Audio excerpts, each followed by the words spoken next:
Yesterday we had the round of 4 college football playoffs. It was Alabama versus Notre Dame in the first game, and then it was Clemson versus Ohio State in the late game. Gonna be honest with you, I didn't make a video on this, but had I made a video on this, I thought it was a foregone conclusion that it was going to be Alabama from watching them play Florida, and Clemson from watching them play Notre Dame in the championship game. First part of this scenario, Alabama played Notre Dame. They just looked like the better team. They have the better talent.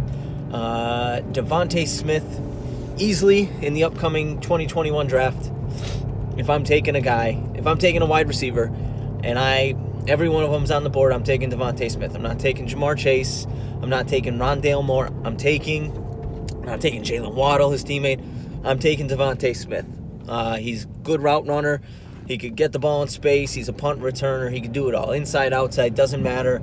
I'm taking him hands down. Running back, same thing. If I'm taking a running back, if I'm late first round, I'm looking for a running back, I'm taking Najee Harris because he is the best running back. And I think Etienne might be rated higher than, like, it's him or Etienne from Clemson. He's the best running back. Good receiver. He literally hurdled a guy. The guy didn't even duck to tackle him low. Like, he just straight hurdled him in this game. And Mac Jones is obviously pretty good. Notre Dame was just outgunned, and Alabama beat them, I think by 16, something like that. The game wasn't particularly close at any point. Alabama just seemed to overwhelm them. Then in the night, same thing happened in the second game, but it was not the way I thought it would go. Clemson, Ohio State. Ohio State seemed to have overwhelmed Clemson.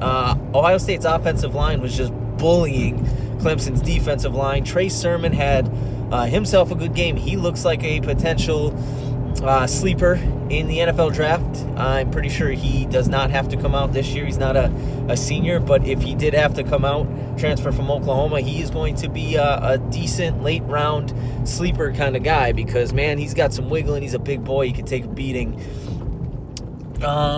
So Clemson's offense was pretty stagnant. Travis Etienne, pretty stagnant. Trevor Lawrence fumbled 2 or 3 times in this game. Peculiar for him. It's not really Trevor Lawrence's game. Justin Fields outplayed him. The receiving core for Ohio State is underrated, I would guess, compared to, especially going into the national championship game. So they beat Clemson by like 3 scores. They're going to face Alabama. Compared to Alabama, if Alabama gets Jalen Waddle back, it's going to be underrated. But listen, Chris Olave and Garrett Wilson are very good. They showed it in this game, especially Olave. He had himself a monster game. Justin Fields looked pretty good. Justin Fields had 6 touchdowns, I believe, took a big shot, came back. It was reported today that he told Ryan Day after he took that big hit, there's no way they were losing that game. So I love that competitiveness. And he was chucking it downfield, showing off the arm a little bit, running a little bit, showing off the athleticism. So it was a good all-around game. Shocker to me. I thought it was going to be the other way around. I thought Clemson was going to lay a beating on Ohio State. But after watching that game, Ohio State was the better team. They have the better, they just have the better talent, it appears. And their line, like I said, their whole line just dominated Clemson's D-line. Trey Sermon was not getting touched until the second level. Now, I saw immediately after that, Adam Schefter, and I think it was just a troll job, posted a picture on Instagram. Could it be? And it was Justin Fields in a Jacksonville Jaguars uniform. Now, let me be clear. Justin Fields, 100%, 1,000% outplayed Trevor Lawrence last night. He had the better statistical game. He looked better. There is no scenario, where I'm taking Justin Fields over Trevor Lawrence. Not a chance. Zero scenario, because you just watch Trevor Lawrence. Athletic, fits balls into tight windows. Very, very good mechanics, very quick release. Justin Fields, I don't know what it is about him. Had a great game, showed off some arm strength that I didn't necessarily know he had. But Man, when he throws it, I don't know if, to me, I'm not an expert, but to me it just looks super robotic and very forced. And, he manipulates the pocket okay. He does, but Trevor Lawrence manipulates the pocket really, really well.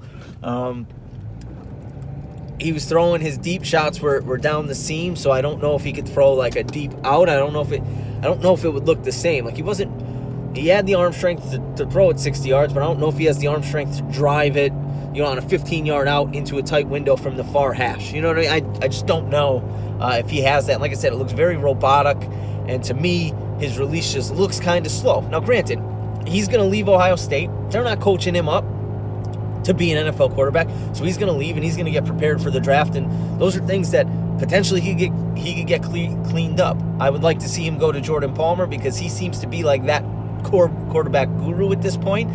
Just look at Josh Allen.